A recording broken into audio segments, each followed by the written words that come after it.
Hello guys, it's Keith here and I'm excited to be showing you this one as we go out in the field and hunt some unicorns for ourselves, enduring some incendiary assault from our enemies, as well as getting flanked from the enemy and having to deal with that. It's gonna be a brutal one today as we struggle to defend our objectives against multiple enemy players. We're gonna be using our marine armor division here and fighting on the map of Suwalki Gap. Once again finding ourselves in the center, so I hope you sit back, relax and enjoy the show. As we prep for the game here, let's go through what I have in mind for this session here at the beginning of the game.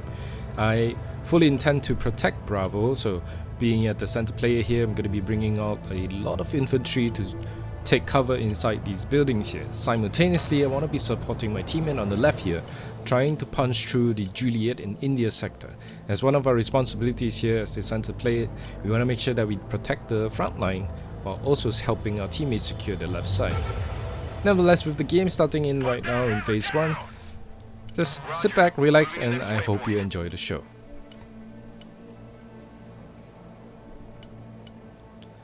This time round, we're not going to be bringing out an aircraft as I figured my teammate already has several in play. But nevertheless, the enemy is going to be bringing out an Su-35 as well as an Su-57 already flying across the map here and engaging, launching a lot of missiles towards our teammates here. Teammates also using the Marines division here also is going to be bringing out a couple of Hornets as well as a Prowler for seed missions, but the teal player here actually bringing out a couple of Albatrosses here, armed and equipped with several anti-aircraft missiles. They're going to be able to shoot down one of the enemy Su-57. Driving the other one back, and we temporarily secured the air for our team here. So kudos to our teammates for doing a fantastic job at securing the air. And seeing that the air is actually secured for our side here, we're going to take advantage of that and bringing out an MV-22 Osprey.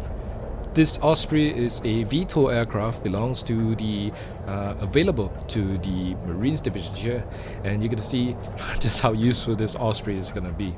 As we also has the MTVR currently selected, so a little bit about what I'm bringing to the field as my opener right now.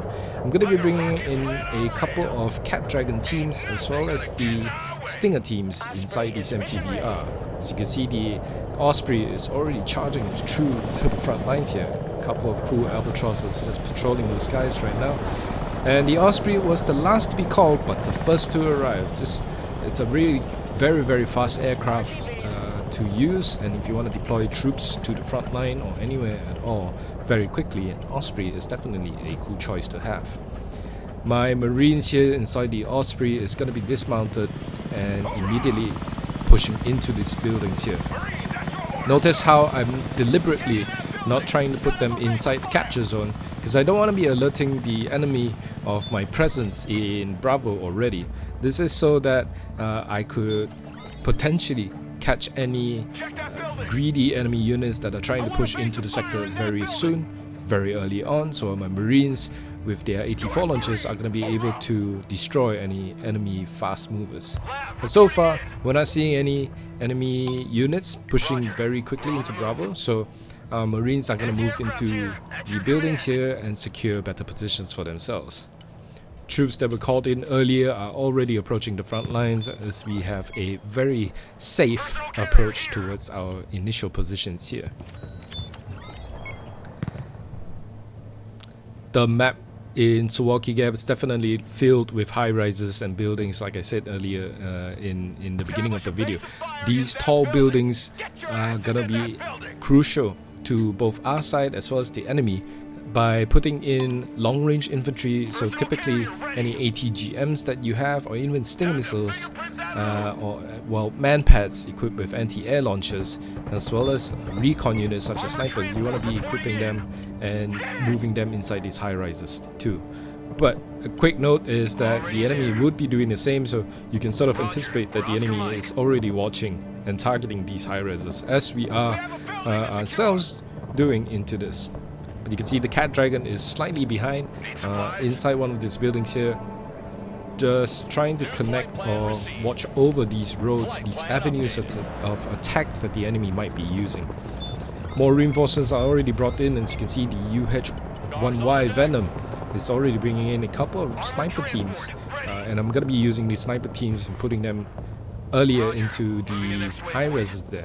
The sniper teams being in those positions are going to be providing a lot of recon, and having recon early is absolutely crucial because you want to be able to spot what the enemy is bringing to the field already, as well as spotting any early enemy movements. As you can see, we are already detecting some of the enemy tank presence here.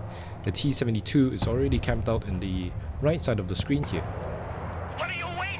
Pink player playing the heavy guards tank division is going to have access to T-15 Barbarous as well as the T-14 Armata, so definitely fielding some very strong and heavy tanks, but in terms of numbers they're not going to have a lot as the forces there is rather expensive. But the heavy tanks is definitely a threat to us and something that we're going to have to contend with later on in this game. Throughout the entire front, teammates are all taking up their positions. However, if you notice, I am currently the only one in the center. Ideally, in this map, you want to have 2 or maybe more players in the center, just so because that you want to make sure that the enemy does not have a sufficient force to push through the center here.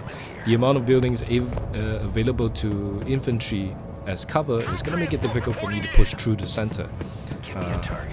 Consequently, the enemy is going to have a lot of numbers today, fielding some of these cheaper Russian units, but also very strong Russian units. We'll see later in the game how they're going to be attempting to assault my positions here. In retrospect, I kind of hope that the teal player here would have put more units in the center supporting my own. Nevertheless, we're going to be holding out the center on our side for the rest of the game with some support from our teammates here. As you can probably tell already in this the thumbnail, the title of this video here is gonna be the Marine stance, a homage to the Warhammer 40k KDS stance. And if you're a big 40k nerd like me, you're gonna know what's gonna be happening right now, as our Marines will be enduring countless assaults from multiple enemies that far outnumber our own, but we're not going to make it easy for them. Even though we're going to be losing a lot of units in this game, but we're going to make it a totally unbreakable fortress, down to the last man, to the last tank. We're going to make them pay for every inch that they're about to take from us. Nevertheless, the pink player here is slowly advancing his forces on the left side here, as our Marines and our infantry now take a better position around these lines here. And if you notice, I'm using the line of sight tool a lot. I have it hotkey to the C button. I think by default it's the Alt button on the left. I'm a big Warno player myself, so remapping the hotkey to the C button is just a force of habit here. But already we're gonna have a AH-1Z Viper able to dish out long-range Hellfire missiles. But like I said, the center of the map here is gonna have a lot of high rises covering this field here, so we're gonna have to be careful using our Viper. Darting behind these high rises ourselves, we're gonna be able to destroy one of the enemy vehicles, but coming under fire from multiple angles on the enemy Verba and Igla teams. We're trying to retreat the Viper, but unfortunately the enemy missile strike takes it down, so it's a bit of a not so worthy trade, I think. So our Viper was rather expensive and we didn't really do too much for it. Definitely a lesson to be learned here, but this is not going to be the last time we're going to see the Viper, and the Viper is going to make an appearance later in the stages of the game. So far, neither side is pushing out their forces too much, as both sides now is just slowly building up their forces, ours as well as the enemy team. We're going to be coming up against the red player here, which I respect a lot, and I think the red player in this match has been doing some fantastic moves, making sure to keep his units alive, so we're unable to really punish the red player very much today. Simultaneously, you can see that I already have a force recon as well as Marines on the left side and tree line here, trying to probe into the India sector. I want to see if I can anticipate the the pink players' moves and hopefully punish them whenever I can. Osprey is also bringing up a couple of Marines as well as a supply dump, but you'll soon see why I made a silly mistake with the Osprey being a little bit too greedy, and I'm going to be punished for that. With our snipers in position in the high rises here, we were able to spot some very long range here. We're able to see purple players S300 in the backside over on the field there, which has just turned on its radar, but the teammate is going to be spotting that as well. It's going to be launching a few artillery strikes on that. Our tanks have arrived on the front lines here, and we've poked the Hornet's nest on the pink player side, so the pink player is going to be quickly reacting to our aggression here.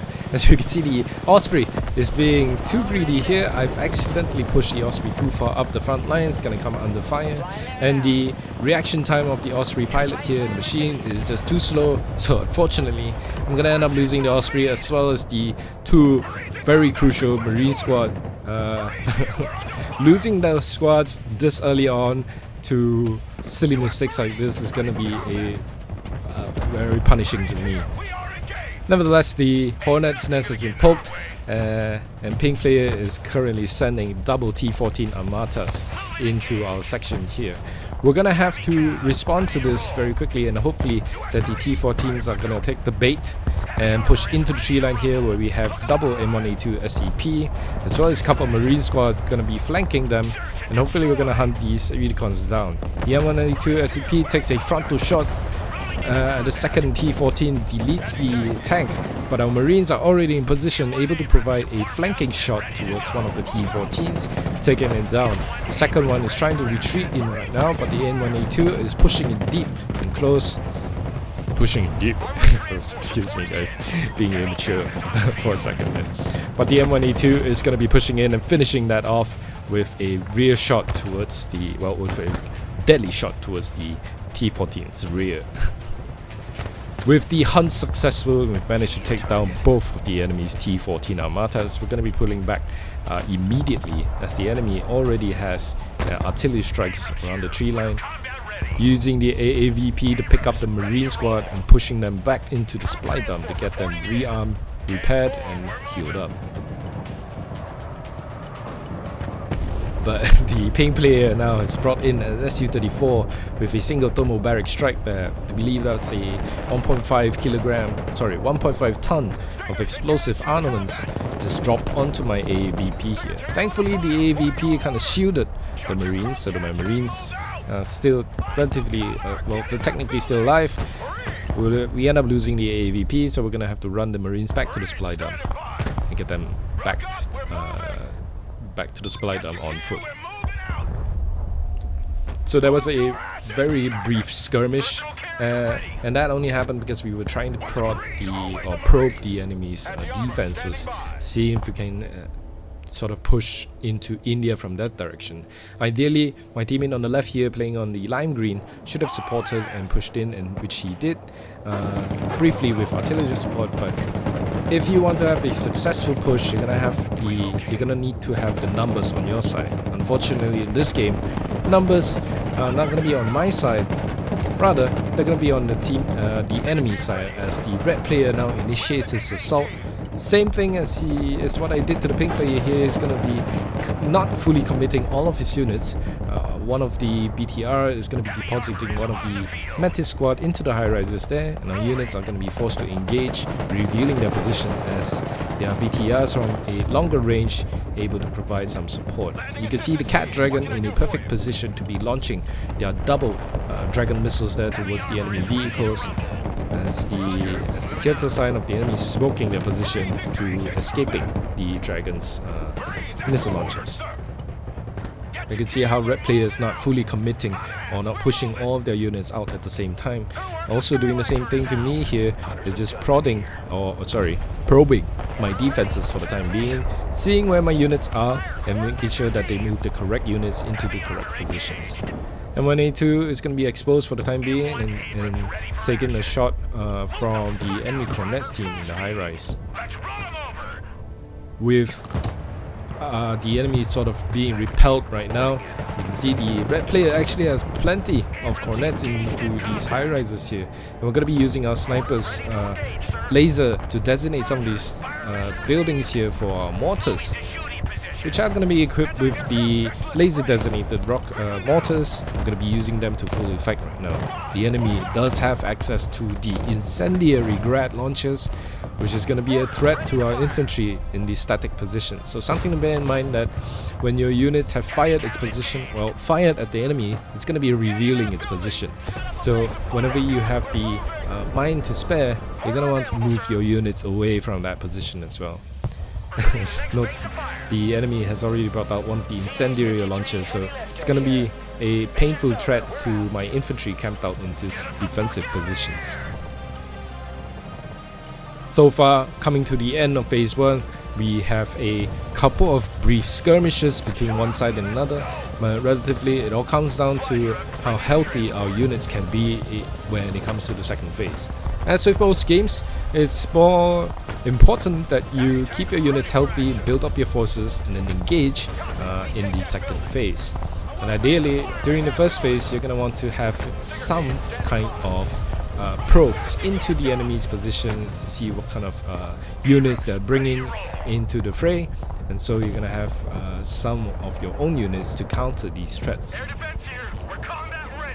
You can see on the right side here, it's relatively thin. TU player hasn't brought out a lot of units to defend the sector, and it's going to leave my right flank relatively thin from the enemy pushes here as well.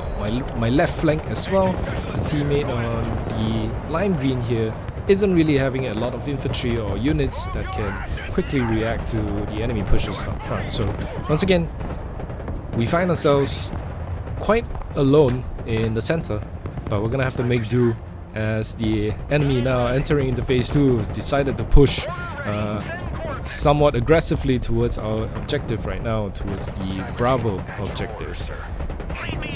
Sniper is able to spot the purple player's Chenevs now moving slowly into positions as our own marines are being attacked or engaged by the enemy vehicles from multiple sides. We're gonna have to pull that marine unit back very quickly as the mortars now engaging the enemy meta squad that are still camping in the high rise. As you can see, triple Chenev squads. Each single Chenev squad is comes equipped with 7 men strong.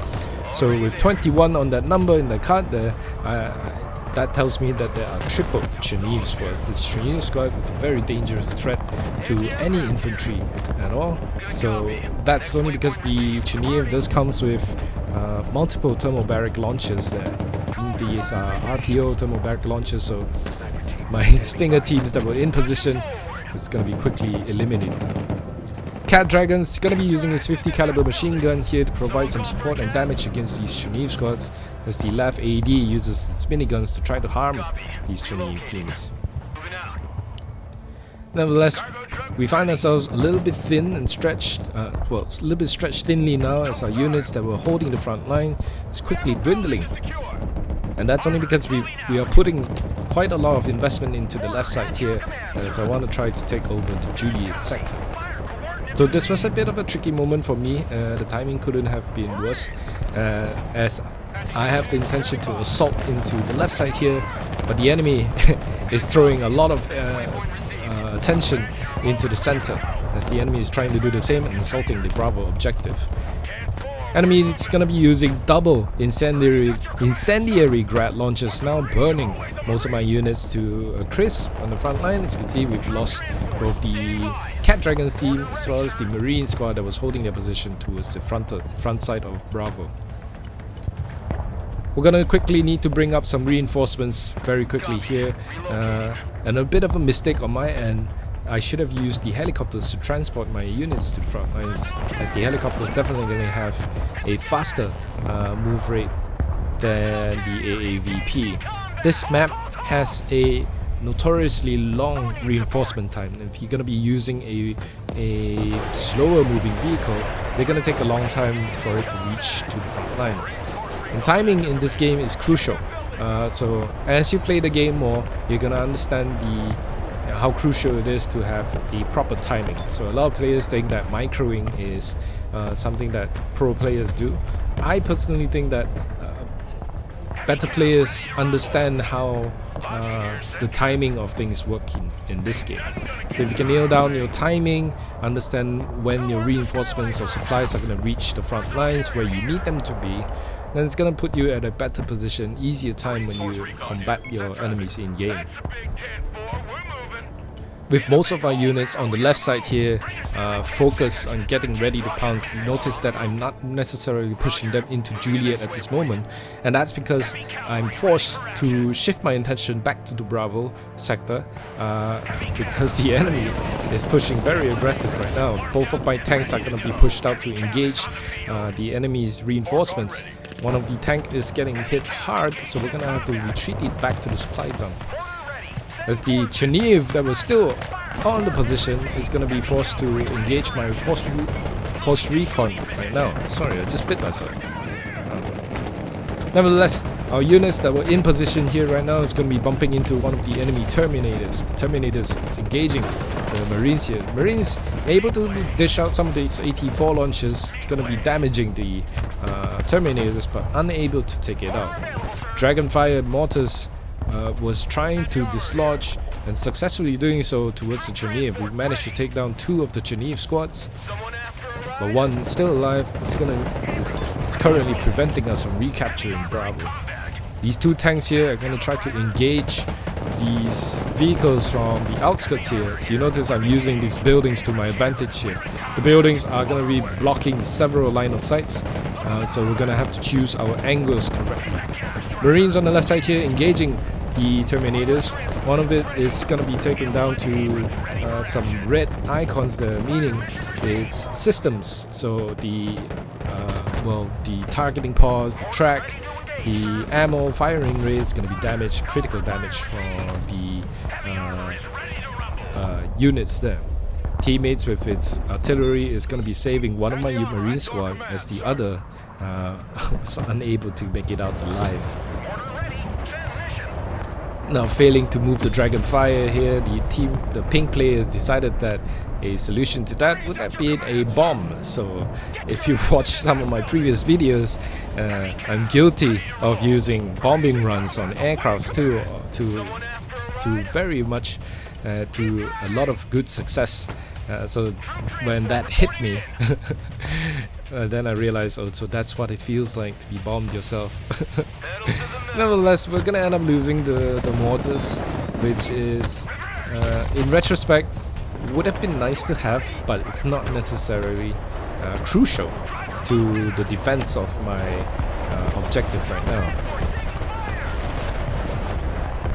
As we're gonna suffer from the enemy cluster artillery. This is definitely going to be one of the enemy tornadoes equipped with the cluster rockets. It's going to be hampering the center of the objectives here. Thankfully, most of my infantry are in cover and so are relatively unaffected, as we have a minor duel, minor skirmish between the tanks as well as the Barbarous and Terminators. Cat Dragon providing crucial side shots towards the Barbarous. The Barbarous definitely has one of the heaviest frontal armor here. Even the tank is going to struggle against it. So you want to have a mass of units to surround the Barbarous to really punish it from being used. Reinforcements has arrived. We're going to be pushing them to the edge of the town here. Make sure that we cover the open area approaching the Bravo objectives. Sniper here trying to provide laser designation towards the T-72 B3M, but the teammates' artillery is not equipped with any laser designated munition, so we're not going to take a full advantage of the laser right now. This Cat Dragon down to 1 man, unable to launch more than 1 missile at the same time, so the T-15's Barbarous APS managed to save it from the rocket strike. And we're going to be using our tank here to chase, as the enemy does have the CV-90 and quickly eliminates the pink players' assets on the left side here. And you see how units are relatively stretched thinly right now, and almost half of them are down to half health. The Marine squad is still limping over towards the supply dump, getting healed up. But we do have tanks in our hand right now. We're gonna have to use them sparingly and intelligently as well. We don't want to be pushing our tanks too far out in the open, that the enemy might swarm the tank and disable it, and then eventually destroy it. So tanks are going to be crucial here, as we're coming up against multiple enemy armor ourselves. M1A2 able to launch a direct hit into the T-72, missing the second shot. as this one, the V2 trophy, is going to be forced to smoke away. The center M1A2 SEP is going to be forcing the enemy T-72 to smoke and retreat. As you can see, the red player is actually using his forces relatively well, so a lot of respect towards the red player here, as he's doing some of the things that I would have done myself, and that is to make sure that your units stay alive as long as you can. The importance of keeping your units alive cannot be stated even more. So when you have units that are alive, you're slowly going to build up your forces, and when you have numbers as your advantage, you're going to use those numbers and overwhelm the enemy's defenses here. And that's exactly what he's doing right now. With artillery support, as well as his teammates blending support towards the Bravo sector here, we're going to be facing a lot of enemy units. So with that in mind, my units here are forced to play more of a guerrilla role. So I'm using my tank's mobility to really strike once and then retreat. So not necessarily able to destroy the enemy units. Sometimes the enemy units will be getting away. But any time that we can to hurt the enemy and make them retreat, we're gonna take that opportunity to do so. The enemy pink player now is pushing his T-14 Armata very quickly here. We're gonna have to sprint our Marines towards the edge of the tree line here, as this V2 trophy is gonna use the buildings here as best as it can to retreat and break line of sight from the enemy T-14. Our second tank from a distance here actually end up striking the building. So the T-14 Armata is definitely gonna end up eliminating our V2 trophy there. And we're gonna have to try and catch up. The pink player now using the smoke as cover, and it's gonna be retreating his T-14 Armata. M1A2 SEP is gonna charge in, but the T-14 is gonna slip through our grabs and evade successfully. So we're gonna do the same with this tank here, as the enemy has units in position. One of the Spetsnaz GRU managed to launch its RPG-28. It's definitely gonna hurt our tank here, but we're gonna have to make sure to pull the tank back to a supply dump and get it back to safety. Once again, you can see the center here is relatively thin, and our allies are now putting infantry or units in the center here to defend, so the enemy is going to take advantage of that. Purple and peach player already has troops in the forward section here, which is going to put me in a very dangerous positions. We're going to be using our FA-18 Hornet to try and bomb one of these high rises here, taking out as many units as we can. With the bombs dropped, there were no skulls. Hopefully we managed to damage some of the units there and persuade the enemy to retreat. Unfortunately, not getting any kills is going to put me at a very dangerous position, as the enemy has already a large force on my flank. So I'm going to have to be careful here right now and making sure that my Marines are in a good position to receive the enemy's damage. T-72 holding the center position here does strike my AAVP. Thankfully, my units inside the AAVP are able to break line of sight and get themselves back into safety. Hey, check out this rooster cruiser they gave me. Throughout the entire time, my MTVR here has been crucial at splitting some of these supply dumps brought in by the King Stallion and really putting them into positions where I could hide them easily. With the tree lines available to me here, I'm going to be putting some of these supplies. As you can see, having crucial multiple supply dumps all throughout the front is going to be absolutely crucial. This allows my units to, wherever they may be, have access to a supply dump that is fresh, stable, so that they can go back to the supply dump, get repaired, and get back into the fight. Force Recon Marine Raiders are brought in to try and ambush the enemy tank that has been destroying our units here, as the Marines on the front here is going to be engaging one of the enemy BTRs. I think that's a BTR-1, probably equipped with some kind of recon assets. Lav AD still hovering about, just keeping it alive for now, making sure that I can use the Lav AD whenever the enemy pushes out any helicopter assets here. On the left side here, the lime green player is still not making any moves into Juliet, and I wanted to make sure that we continue up the pressure. Even though we're under a lot of pressure ourselves, we want to make sure that we keep the enemy on his toes most of the time. My thinking is, if we don't put pressure on the left, then the pink player will have free reign to push his units into Bravo itself, which is gonna make it that much more difficult for us to hold on to Bravo, as we are already facing against the red player as well as the purple player simultaneously. Pink player with his tanks now refreshed is going to be pushing in, as well as the enemy is launching long-range artillery towards my supply dumps and my units here. As you can see, the purple player has some VDV squads, the red player has plenty of enemy units here, all spread out nicely, and it's going to be engaging our forces from all across the front. We are also dealing with the pink player's assault right now back into Juliet, so our push into Juliet is going to have to be withdrawn as we struggle to keep our units alive. Marine Traders desperately holding the ground against these VDV Spetsnaz team. Our Cat Dragon is going to be in a position to launch some of these missiles towards the enemy T-72. Our tank charging down the road here is trying to get into a position where they can support. So moving into the center here is going to put him in a very strong position to be providing a lot of supporting fire for our battered Marines in the center right now.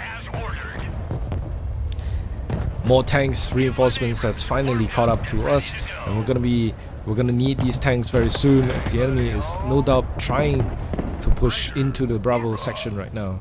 As you can see, it is a battle of attrition, as our units are forced to do some damage and then pull back, and we're trying to keep them as alive as we can. The AH-1Z Viper is going to be brought in and try to engage the enemy's heavy assets from a long range. Hopefully we manage to take out some of the enemy units over here to help us with our scores, but as you can see, the enemy is once again bringing in a lot of artillery strikes into the center here. The enemy tornado, cluster tornado, is going to end up picking off my Abrams in the center, so unfortunately we're going to be losing that Abrams very quickly. Viper is under attack from the enemy's Cessna. I believe that's a Cessna. So the Viper is going to be forced to retreat. Thankfully, we managed to keep that Viper alive this time. But you can see I'm using the tank now really as a mobile fortress to use these roads, push into the enemy from different positions, keep them mobile at all times, just so the enemy cannot target the tank with precision missiles or even the artillery that they've been using so far. But our units, especially our infantry, are very, very depleted right now. The enemy is also pushing in a one of those. If you know what the name of that unit is, let me know in the comments below. But that, I know, is definitely one of the units that has the flashbang equipped. So we're gonna have to be careful against that, making sure that it doesn't come into contact of our infantry. A heavy concentration of our units are right now in the center of Bravo, so we're gonna have to quickly move them away, as no doubt the enemy might have already seen this and scheduled or queued up an artillery strike in the center. We're gonna end up splitting our tanks apart right now, using these buildings as cover once again. Thankfully, the lime green player now is pushing into the Juliet objective. It's gonna help us with our unfortunately getting bombed to shreds. But the peach player now found a gap in the center and is gonna be exploiting that with heavy tanks. I believe these are T-14 Armatas as well as T-80 BVs. Most likely T-80 BVs, guys. So our Viper, which is already battered right now, is gonna have the privilege and responsibility of defending against the enemy tank charge. Our center being weakened and exposed right now, the enemy is gonna know that we don't actually have units in the center here, so I'm a bit wary about this. We're gonna have to reinforce the center and make sure the enemy does not push through and flank our units here. Throughout the front, our tank has been trying to defend their positions, but it's going to suffer a lot of damages. It's the peach player here. It's also, these are T-80 UMs. Droids, they do come equipped with the APS, but our Hellfire Viper is going to clean up those tanks for us. Marines here being pushed out of position by the Thessaloniki, but we're gonna tell the Marines to push back into the building and storm it and recapture the position. So far, the enemy has thrown a lot of units into our forces here, but we managed to repel. We managed to repel a lot of them back. Viper still hovering around. It's going to be launching a long-range Hellfire towards the red player's T-72, and this one's definitely going to be the B3M because it does come equipped with the EPS protection system. Pink player is now using helicopters, going to be pushing in. Unfortunately, we lost our LAV AD thanks to the Peach player's sudden strike of the T-80 so we're not going to have any answers towards these enemy air assets here. As you can see, I'm already queuing up and LAV AD to join us to the front lines. Supplies is definitely a crucial factor here, as our units might be strong, but they're not going to be effective if they don't have the weapons or the ammos to fight the enemies again. So we're going to have to be bringing in crucial supplies in the form of the helicopters here, which is going to reach our front lines very quickly now. And thankfully we still have the MTVR, able to use that MTVR as a land-based logic to move these supplies around safely. This lone SEP V2 trophy is going to have to do a lot of work in keeping the enemy at bay. As you can see, we do not have any units left inside Bravo except for the battered Cat Dragon teams, as well as the Marines that are still trying to fight another Thessaloniki squad. With 4 men left in the squad, we're going to try to pull the Marines back to safety into the AAVP, as double force recon has been deployed to the front and trying to cover the Marines' retreat.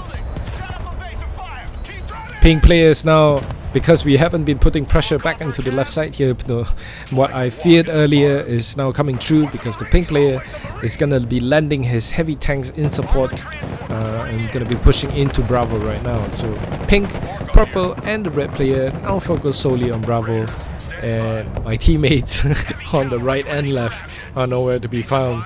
So definitely a very stressful time for me in this game, but nevertheless, we're gonna, like I said in the beginning, we're gonna make sure that the enemy pay for every inch they take, and that's gonna be our game plan today, as our force recon gets back into the position and our tank, able to punish the enemy's side armor here, takes a shot towards the enemy Terminator, and the force recon also dishing out some 84.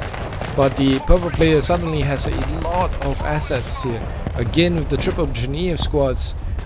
So our force recon that was caught out in the open is going to be wiped out immediately. Marine Raiders brought to a very low health. We're going to try to retreat the force recon once again, keeping the Marine Raiders in the tree line just to prevent the enemy from capturing Bravo. Thankfully this time, lime green player is going to be bringing out some units to support and defend the Bravo sector. But he's going to have to be careful here, because pushing his helicopters too close to the front line is going to come under a lot of fire from the enemy missiles, and he's going to be diving it down to low altitude, narrowly escaping the enemy missile strikes. Unfortunately, it's still taking a lot of fire from the enemy helicopters, and so our left AD is going to now push out to try and eliminate the enemy helicopters that are flying very brazenly into the points right now. Incendiary Grad strike is going to be launched into the back sector here. Fortunately, we don't have any units or assets in that section, but it's definitely going to temporarily block our approach into the Bravo sector. These Genève squads have been a problem for us throughout this entire time, but thankfully we are able to eliminate most of it right now. As you can see, the center is slowly crumbling as our Osprey is bringing in fresh supplies. Viper is also back to full health thanks to the supplies brought in by the Viper, by the Hueys. But the enemy bombing strike takes out the LAV AD, so once again we find ourselves unprotected against the skies here. A two-hit combo from the Viper's Hellfire as well as the tank destroys one of the enemy tanks. But our position in Bravo is quickly deteriorating, as the enemy units still have and the enemy still has a lot of units inside Bravo. Pink once again pushing his T-14 Armata very aggressively towards my tank here. And noticing that the enemy has a few stationary positions, we're going to be bringing out the FA-18 Hornet to try and bomb some of these units immediately.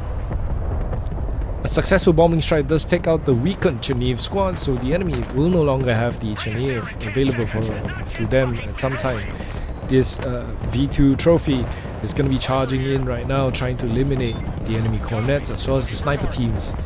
Also trying to capture back the Bravo sector for us. Thankfully our teammate here on the left side is going to be pushing into Julienne, capturing it, which draws the pink players' attention away from us temporarily.